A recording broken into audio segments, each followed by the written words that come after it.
The history of irrigation on the Bow River begins with the Canadian Pacific Railway.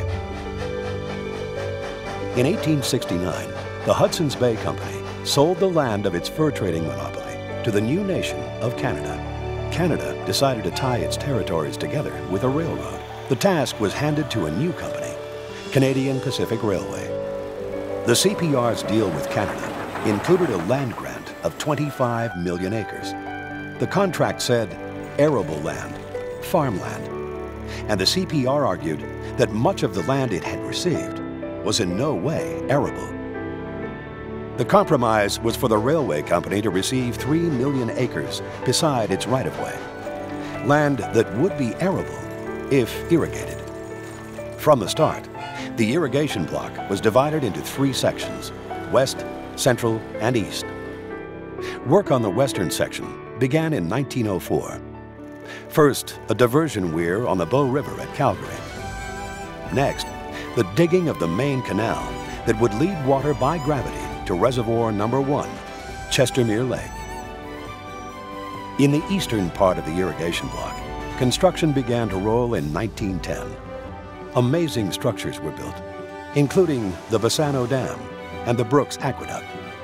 While building the first irrigation facilities, the CPR began advertising for irrigation farmers in central and eastern Canada, the United States, and across the Atlantic in Britain, Ireland, and Europe.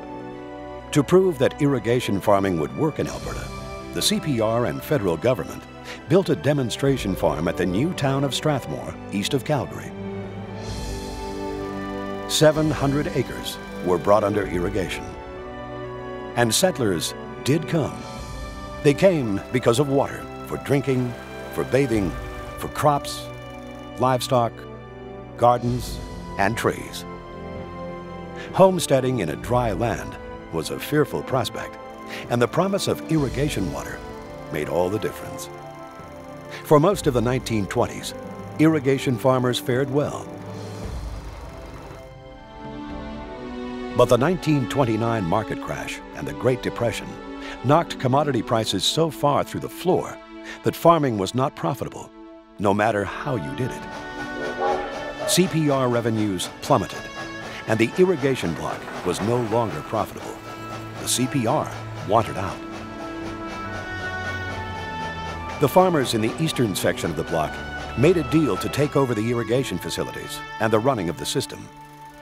On May 1st, 1935, the independent farmer-owned Eastern Irrigation District was born. The CPR wanted all the way out of the irrigation business, but the farmers in the Western Bloc were not as keen to take over. It took until 1944 when a group of farmers eventually agreed to take over and create the Western Irrigation District.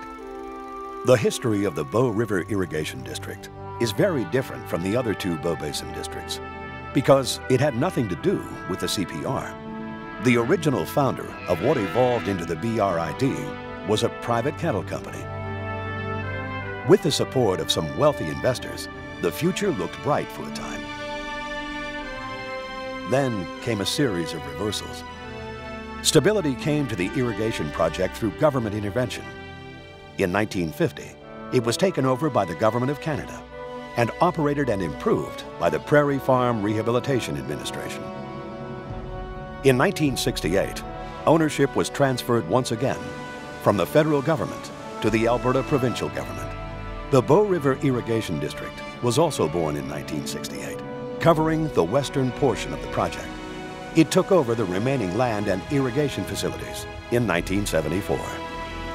From these origins, the Bow River's 3 irrigation districts have grown steadily in acreage and technical sophistication. They're among the world leaders in the art of high-tech, highly efficient irrigation.